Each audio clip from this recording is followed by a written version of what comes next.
அனைவரும் இனிதே வாழ்க, வாழ்க வளமுடன்.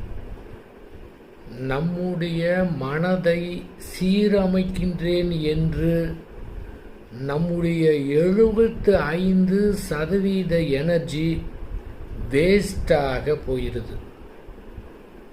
அந்த மனதை சரிப்படுத்தவே முடியாது, சீரமைக்கவே முடியாது.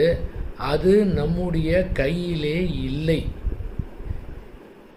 இது நன்றாக தெரிந்தும் கூட நம்முடைய அறிவை கொண்டு முட்டாள்தனமாக அதை சரி செய்ய முயற்சி செய்கின்றோம்.